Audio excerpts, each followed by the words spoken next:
Welcome back, my weirdlings. We have stepped into quarter 3 of Raven's Lorecast, the season of stewardship. If quarter 1 was about remembering where we came from, and quarter 2 was about crossing thresholds into becoming, quarter 3 is about responsibility, about what happens after the awakening, about tending what we've built, holding what we've learned, choosing who we become when no one is watching. This is the season of sovereignty, of discernment, of craft, of devotion. Not because perfection is required, but because power means something different once we understand its consequences. So wherever you're listening from, kitchen, car, porch, workplace, walking trail, or beneath the stars, I'm glad you're here, because this quarter, we are not chasing transformation. We are learning how to carry it. All right, my weirdlings, let's begin.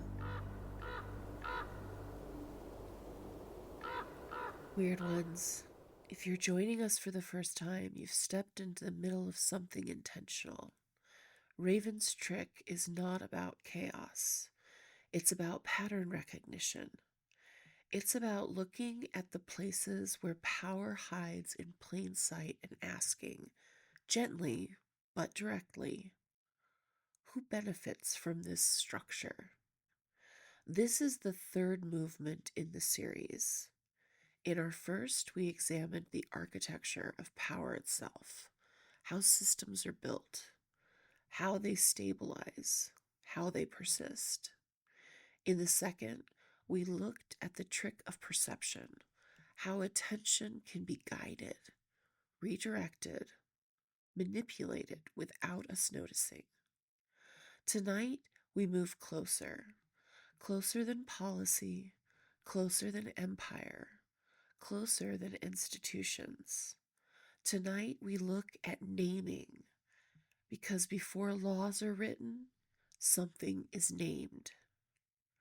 Before something is regulated, it is categorized. Before a person is understood, they are labeled. And sometimes, before you even know who you are, someone else has already decided what to call you. This episode may feel quieter than the last two, but do not mistake quiet for soft. Naming is one of the oldest technologies of influence we possess. It organizes the world. It calms the nervous system. It structures memory. It builds identity. It frames possibility. And when naming is done carelessly or strategically, it can confine just as easily as it can clarify. This is not an episode about outrage. It is an episode about discernment. It is about authorship.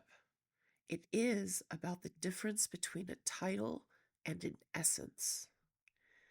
It is about the names you inherited, the names you were given, the names that were imposed, the names you chose, and the ones you are still quietly rehearsing. We are not here to discard everything. We are here to examine, to feel, to test, to ask whether the names we carry still fit the life we are building. If you've been walking this series with me, you already know the rhythm. We gather the lore, we examine the mechanism, we bring in the sky, we ground it in the body, we close the circle. No theatrics, just clarity. So tonight, let's slow down.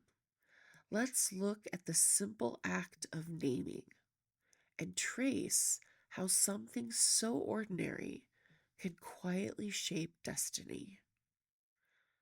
Come closer. We begin. My sweet weirdlings, tonight we're not talking about aesthetics, not stage names, not branding. We're talking about one of the oldest human technologies, naming.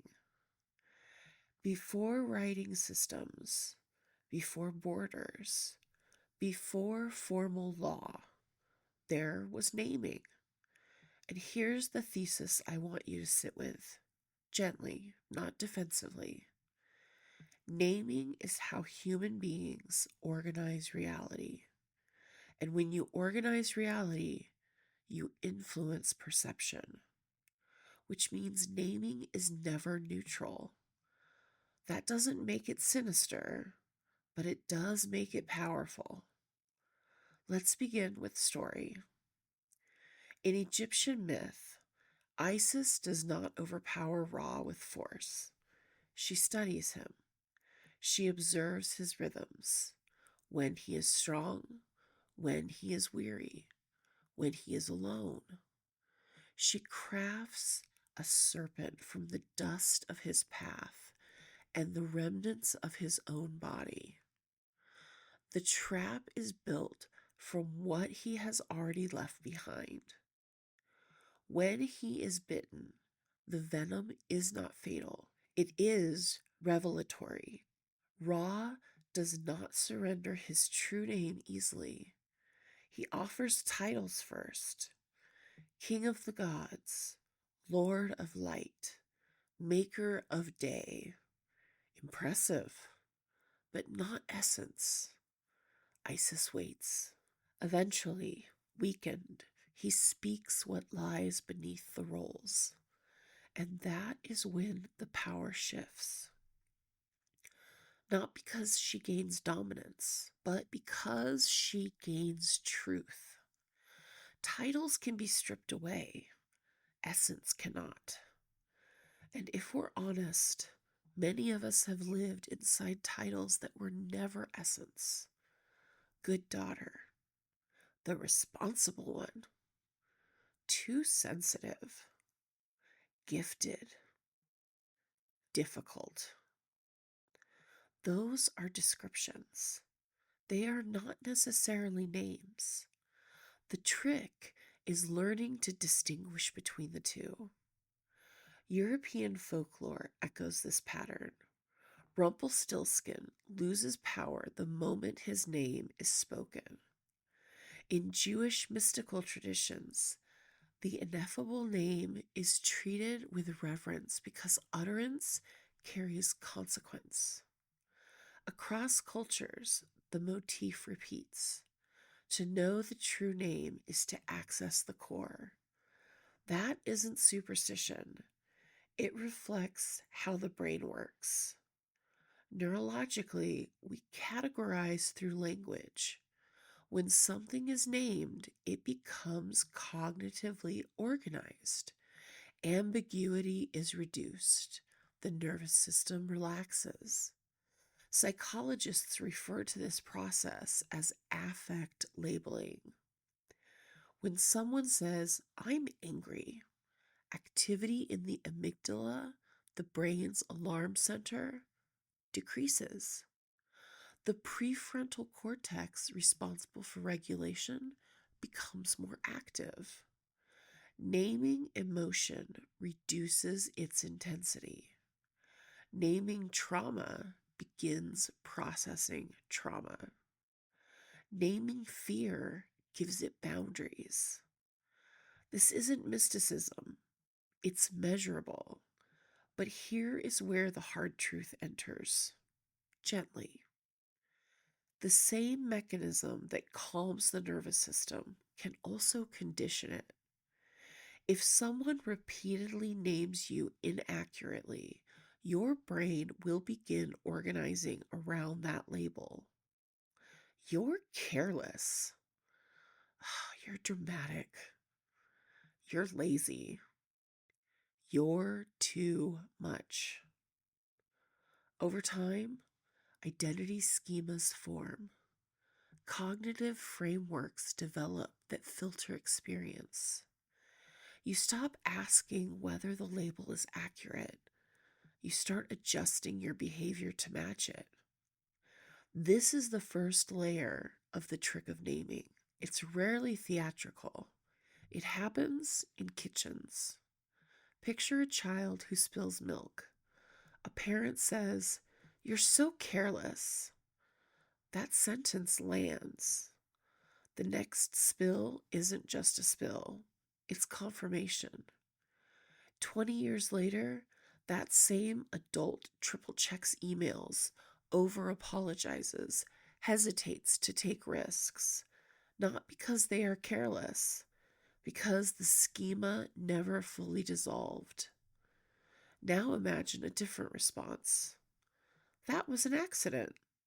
Same event, different name, different neurological encoding. Naming is subtle, and because it's subtle, it often goes unquestioned. Let's widen the lens. Anthropologists have documented naming practices across cultures for centuries. In Bali, firstborn children are often named Wayan, secondborn Made, third Nyoman, fourth Ketut. The name situates the child within sequence. You are not only an individual, you are part of a relational structure. In parts of Java and Sunda, children may receive humble or plain names early in life as protection. The logic is practical. Attention attracts energy. Strengthen first, reveal later. In Cambodia, naming may align with astrological timing, situating identity within perceived cosmic rhythm. Across societies, naming consistently performs three functions. It situates identity within relationship, it protects vulnerability, it marks transformation. Western modernity tends to treat names as fixed identifiers.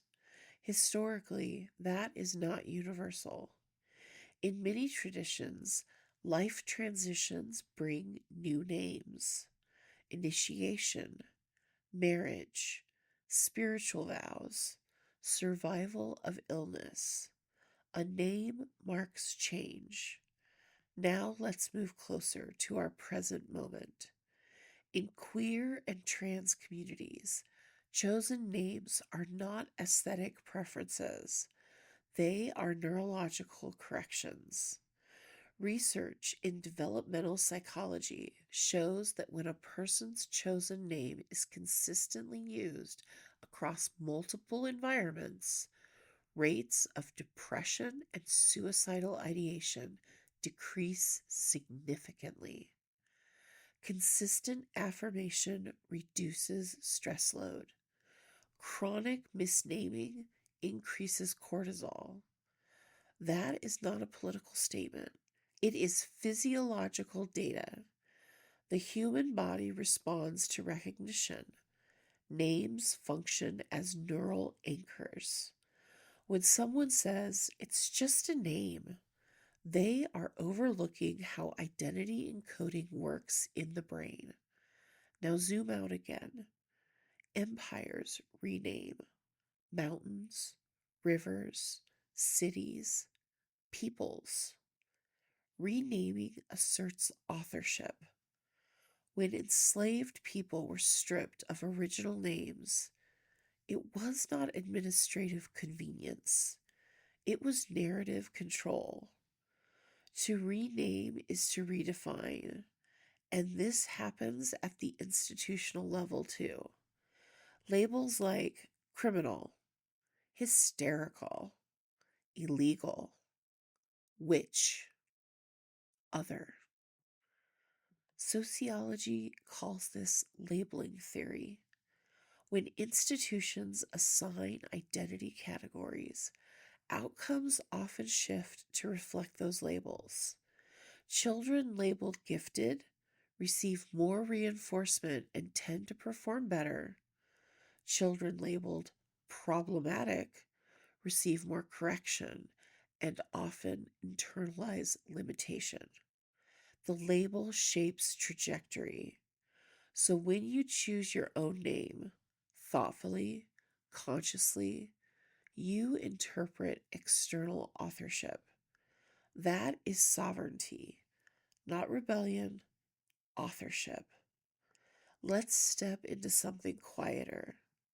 Witches and mystics have long held multiple names: public name, given name, craft name, secret name. This is not deception, it is boundary management. Not every room is entitled to every layer of you. Psychologically, intentional compartmentalization can be protective when it preserves coherence rather than fragments it. A pen name can create creative freedom. An avatar can create safety. A chosen name can create survival. The question is not whether you have layers, it's whether those layers are aligned. Now, sound. Phonetics matter. Hard consonants create sharper percussive effects. Soft consonants resonate differently in the nasal cavity. Vowel shape influences breath. When you speak your name, vibration travels through tissue. That's not metaphor, that's acoustics. Say your name slowly. Notice where it lands. Your body offers feedback. That feedback is information. Language has lineage too. The word name traces back to Proto Indo European roots, meaning to assign or to designate. To designate is to differentiate, and differentiation is foundational to cognition. Around 18 months of age, children experience a rapid expansion in vocabulary. Naming accelerates categorization. Language builds reality. So when you rename yourself in adulthood, you are reorganizing narrative structure. That is not trivial. It is architectural. And here is the part that requires discernment. Not every renaming is empowerment. Sometimes renaming is avoidance, avoidance of grief, avoidance of responsibility, avoidance of complexity. The trick of naming is not just claiming, it is evaluating. Does this name clarify or does it conceal? Does it expand you or does it armor you? Does it reflect who you are becoming or who you are afraid to be? Initiation traditions understand this well. A new name marks responsibility. When Isis learns Ra's true name, she inherits duty. When you claim your own name, you inherit obligation. You must live into it. So pair it with a verb, not a fantasy, a function. I build. I witness. I mend. I teach. I rest. Then add a boundary. I build, but not at the cost of my health. I witness, but not without consent. I teach, but not without reciprocity. Structure is not rigidity. Structure sustains longevity. When you whisper a name in the dark, there is a pause afterward. That pause matters. It is your nervous system checking for congruence. If your body softens, notice that. If it tightens, notice that too. The body is often quieter than the ego, but it is rarely dishonest. And finally, tenderness. When you begin living under a name that fits, life doesn't become glamorous. It becomes coherent, less fragmented, less dissonant. But grief may surface. Grief for years lived under misalignment. That grief is not regression, it is integration. So here is the closing truth. Not dramatic, not urgent, just steady. Naming is not about domination. It is about responsibility. You are allowed to revise. You are allowed to reclaim. You are allowed to protect. You are allowed to discard labels that once kept you safe but no longer serve your growth. Because the trick of naming is not performance, it is authorship. And if you do not author your own name, someone else will. We've moved through myth, neuroscience, anthropology, sociology, sound, and identity. We've named the mechanism. Now we can let the sky mirror it. All right, bright ones, let's look up, because the sky on June 28th, 2026 is something exquisitely on theme for the trick of naming. This is not a dramatic eclipse night. This is not a meteor storm spectacle. This is a threshold night, and threshold nights are quieter, sharper, more surgical. The moon is waxing gibbous, roughly 96% illuminated, almost full, but not yet complete. And here's the detail that matters. She is at apogee, the farthest point from Earth in her orbit, a micromoon, smaller in the sky, subtler, still bright, still powerful, but visually diminished. And if that isn't the trick of naming in celestial form, I don't know what is. Because sometimes your power is at full phase and still feels distant. Sometimes you are almost complete and still not visible in the way you expect. Apogee teaches this. Distance does not diminish essence. It alters perception. And naming works the same way. When you are far from your own truth, you feel smaller. Not because you are smaller, because you are distant from the center. Now, let's layer in the real tension. On June 29th, Mercury stations retrograde in Cancer, which means June 28th is the hush, the pause before reversal. When a planet stations, it appears to stop in the sky. Astronomically, this is perspective. Orbital geometry creating the illusion of stillness. Astrologically, it's concentrated energy. Communication becomes thick. Words feel heavy. Meaning intensifies. And in Cancer, we are talking about memory, family, origin, emotional security, the names we were given, the names we inherited, the names we swallowed. Stationary Mercury in Cancer is a pressure point around what have you been calling yourself and who taught you that name. This is not the day to launch something. It is the day to review, to listen, to catch the miscommunications before they metastasize. Naming under stationary Mercury is sacred because when Mercury reverses, we revisit language, we revise identity narratives, we renegotiate emotional contracts. And here we are, an entire episode about naming on the literal eve of Mercury turning backward. That's not chaotic, that's poetic. Now, this one matters. Jupiter is in the final degree of Cancer, 29 degrees, the anoretic degree, the crisis degree, the culmination. Jupiter is exalted in Cancer, meaning it operates at full potency here.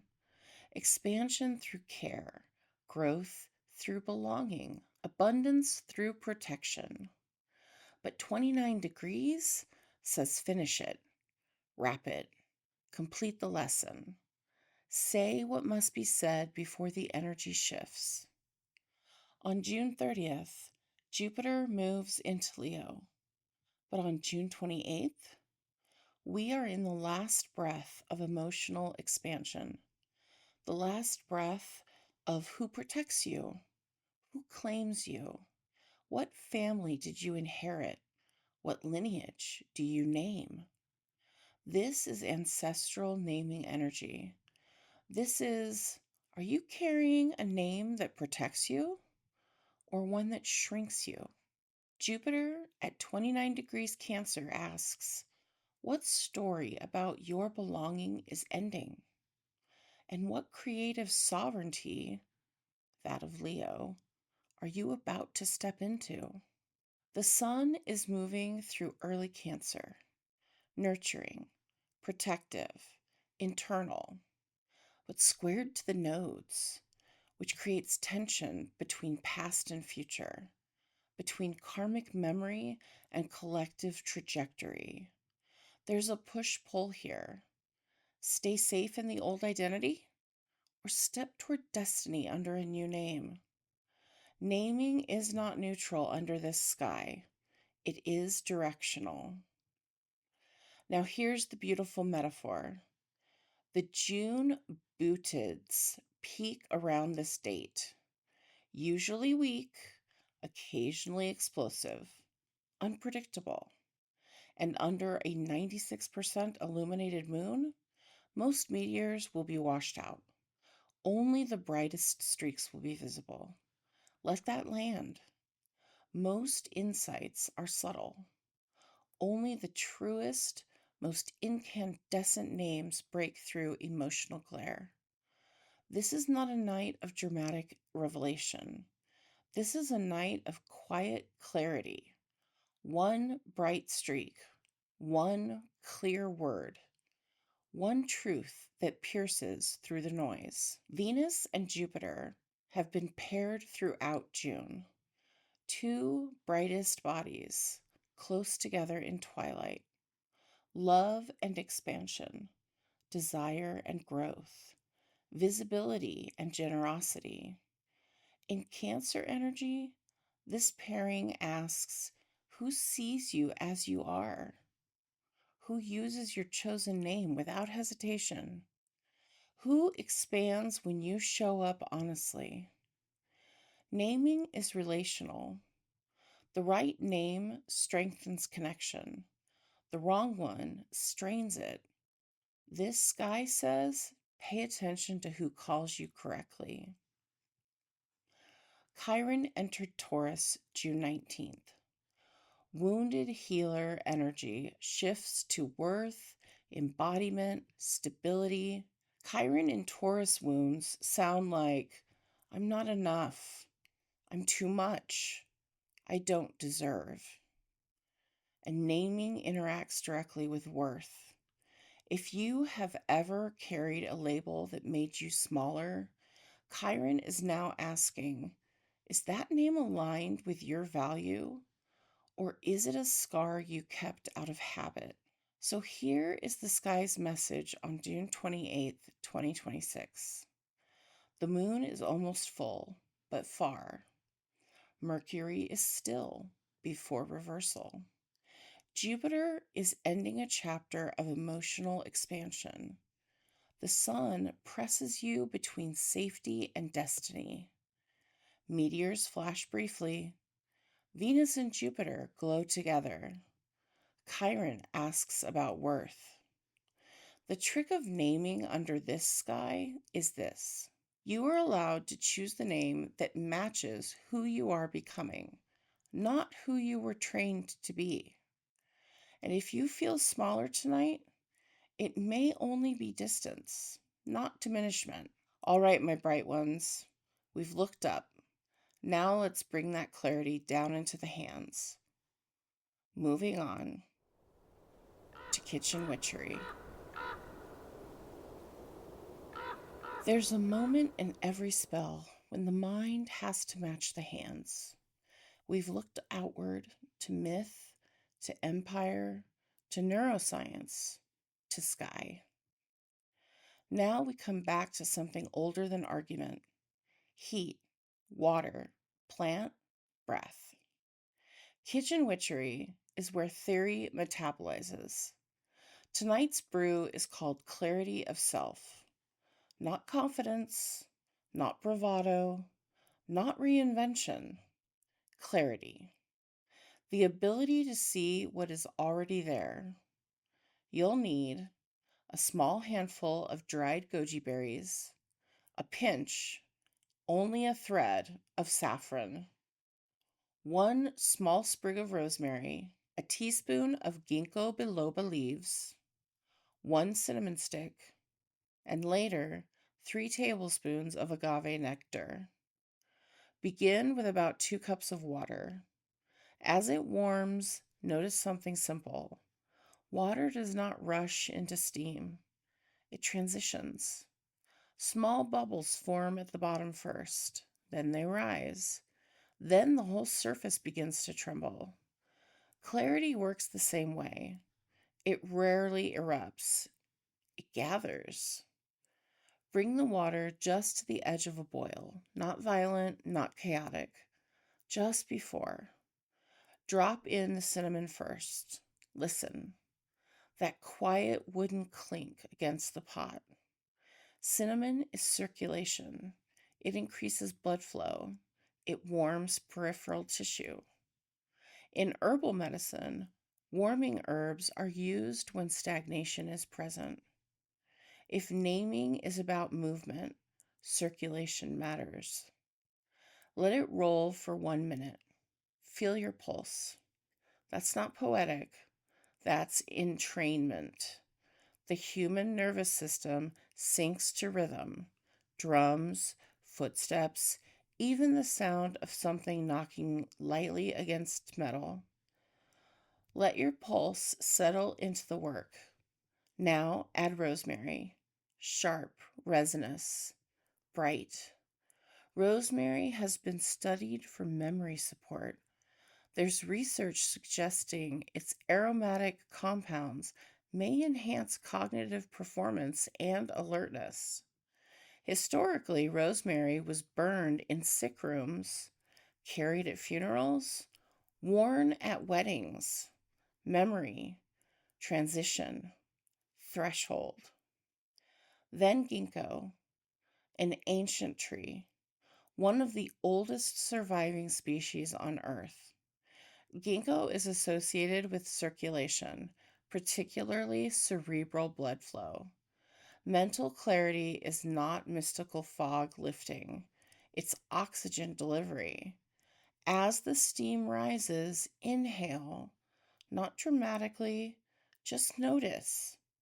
The scent is green and assertive. Now add the goji berries. They soften quickly. Goji is often associated with vitality and resilience. They release sweetness slowly, staining the water amber. Clarity should not be harsh. It should have nourishment inside it. And finally, saffron, but only a thread. Saffron is one of the most expensive spices in the world by weight because it must be harvested by hand, stigma by stigma, from the crocus flower. It stains everything gold. Insight is like that. You don't need much. But once it's added, the whole field changes. Turn off the heat. Let it sit 5 minutes. Do nothing. As it steeps, we practice the first naming. Whisper into the steam. I clear the fog between who I was and who I am.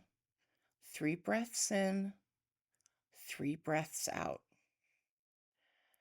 Breathing slowly activates the vagus nerve, the body's brake pedal. When the vagus nerve engages, heart rate lowers, stress response softens, and cognition improves. You are not pretending to be calm. You are creating the physiological conditions for clarity. Strain into your favorite mug.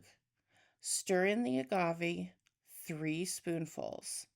Body, mind, spirit. Or if that language doesn't resonate, physical, cognitive, emotional. Sip slowly. Notice temperature. Notice texture. Notice if your shoulders drop. This is not caffeine energy. It is coherence energy, the kind that lets you see the next right step instead of catastrophizing 50 futures. Now, we move into the quieter work, the invisible name. You'll need a small piece of paper, a pen or thin brush, a teaspoon of lemon juice or milk, and a few drops of water. That's it. Invisible ink has been used for centuries, from children's secret notes to wartime espionage. Heat oxidizes the organic compounds in lemon juice or milk, causing them to darken and become visible. Science, not superstition. Dip your pen into the mixture. Before you write, pause. This is important. Do not rush to write something dramatic. Ask, what name feels accurate when no one is watching? Not impressive, accurate. Write slowly. Let the liquid soak in. It will look like nothing. That is the point. Many true names feel invisible at first. Let it dry. Now, when you're ready, hold the paper several inches above a candle flame. Not close enough to burn, just warm enough to reveal. Watch as the letters slowly brown into visibility. This is what integration feels like. Gradual. Heat, not pressure, reveals truth. If you want, add a single drop of your clarity brew to the ink next time. Not for magic theatrics, for symbolism. Clarity mixed with intention.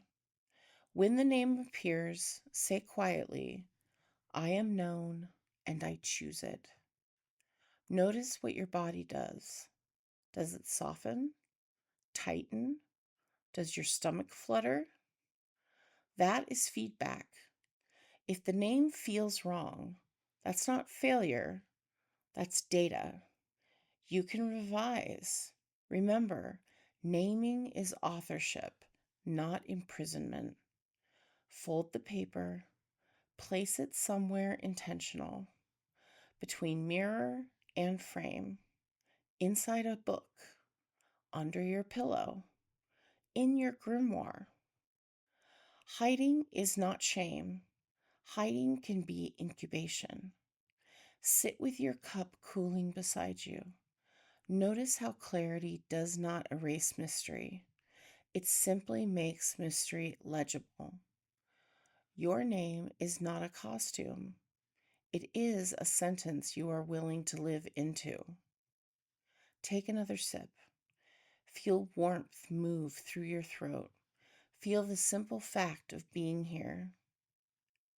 Kitchen witchery is not about spectacle. It's about metabolizing theory into muscle memory. Tonight, you brewed focus. You practiced nervous system regulation. You wrote a name and watched it reveal itself under warmth. That is not trivial. That is embodiment. When we move into the convocation, you won't be thinking abstractly about naming.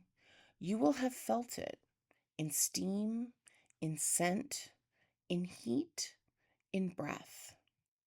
And that is the difference between knowledge and knowing. That's the work. Brew for clarity, ink for intention, warmth for revelation. Now let's close the circle. My weird ones, take a breath with me. Inhale slowly, hold it, exhale, do it again. You've just walked through something deceptively simple. We talked about names, but what we really examined was authorship. We looked at how language organizes reality, how labels calm the nervous system, how misnaming destabilizes it, how institutions rename in order to control, how families rename in order to survive, how individuals rename in order to become. This is not about dramatics. It is about precision. If you leave tonight with nothing else, leave with this. A name is not just a sound. It is a framework. It is a lens. It is a container that shapes what you believe is possible. And the hard truth, the one I promise to tell you gently, is this. If you do not consciously examine the names you carry, you will unconsciously live inside them. That is not a threat. It is mechanics. So the work is not to panic. The work is to notice. What names still fit? What names were survival tools that you no longer need? What labels did you inherit that were never yours to begin with? And where, quietly, have you already been rehearsing a truer one? You do not have to announce it. You do not have to defend it. You do not have to post about it. You only have to live into it, slowly, deliberately, responsibly. Remember this too. Choosing a name is not about domination. It is about obligation. When you claim your name, you claim the responsibility to behave in alignment with it. If you say, I am a healer, then you must heal carefully. If you say, I am a teacher, then you must teach ethically. If you say, I am sovereign, then you must practice sovereignty without harming others. Power without accountability is ego. Power with accountability is integrity. That is the difference. And if grief rose tonight, grief for the years you were misnamed, misunderstood, mislabeled, let that grief be proof of your clarity.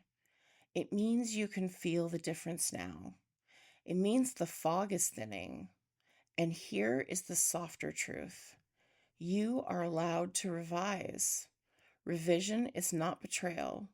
Revision is maturity. You are not locked into the language of your past. You are not obligated to remain who you were in order to make other people comfortable. You are allowed to become legible to yourself, and you are allowed to protect parts of that becoming until they are strong enough to stand in daylight. Privacy is wisdom. Discernment is strength. Authorship is sacred work. Tonight, the moon is nearly full, not quite complete, but luminous enough to show edges. Let that be the metaphor you carry. You do not need perfect clarity. You need enough light to see the next right step, enough resonance to feel when your body hums, enough courage to say your name without apology. Before we close, whisper at once, internally if you prefer, your name, the one that feels aligned, and then pair it with a verb, not to impress anyone, just to orient yourself. I am blank, and I blank. Let that sentence sit. No rush, no performance, just truth.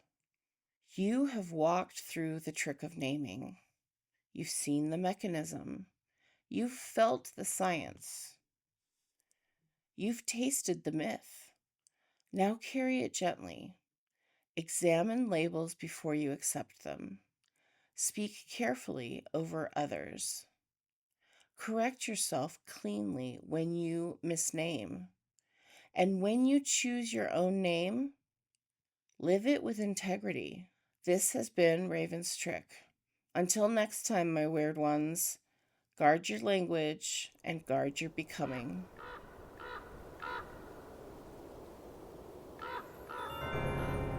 If tonight stirred something in you, if a story lingered, if a question followed you home, if a truth settled quietly beside you, that's the work.